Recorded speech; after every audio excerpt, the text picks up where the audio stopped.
तो मुझे आपको कहे आप 365 टकर पूरा अनलिमिटेड इंटरनेट पाइबे कौन सी रोक सोक ना पूरा पूरी आप समस्ते घर सारा जी भी इंटरनेट यूज करेंगे अनलिमिटेड कॉल अनलिमिटेड मेसेज।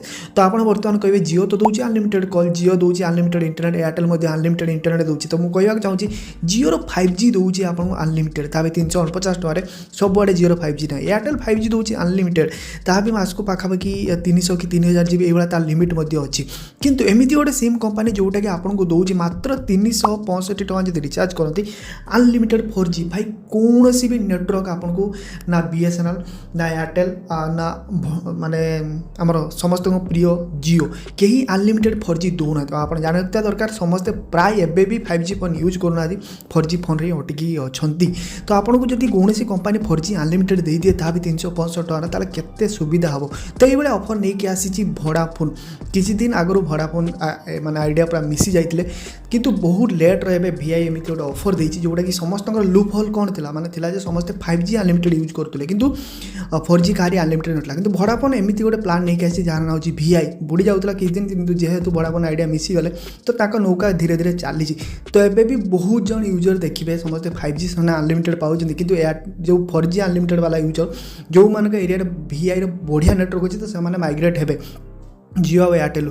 तो प्लान कथा मन करते वोडाफोन कौन कर प्रथम अनलिमिटेड दूसरा माने 12टा 6टा रात 12टा 6टा गर्लफ्रेंड बॉयफ्रेंड लगी तापर किसी दिन आगुरी 12टा 12टा करदेला। तो ये पूरा डे अनलिमिटेड कर दी। तो प्लान हूँ गोटे 365 टका जोटा 28 दिन अनलिमिटेड आउट रहा 379 टका जोटा गोटे मस अनलिमिटेड आउट रहा 407 टका से 28 दिन अनलिमिटेड रही। तो गोटे कथा रोचे कि गोटे लूप होल रही वोडाफोन रे। तो यहाँ किसी स्टेट माने कर्णाटक मध्य प्रदेश आंध्र प्रदेश और राजस्थान।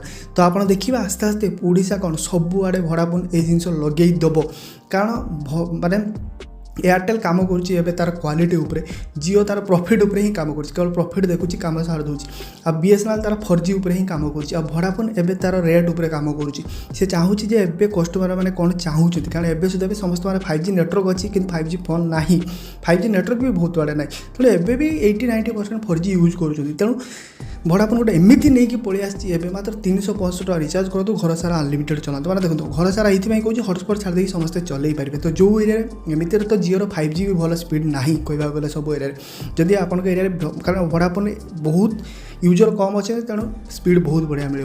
तो आगामी देखिए आम निहाती आगामी किसी दिन भितर VI पूरा ऑल इंडिया रे अनलिमिटेड 4G प्लान नहीं कि आसूँ जोटा कि सब बेस्ट हम। तो वीडियो केमती वीडियो लाइक कर समस्त शेयर निहाती कर दिखाँ।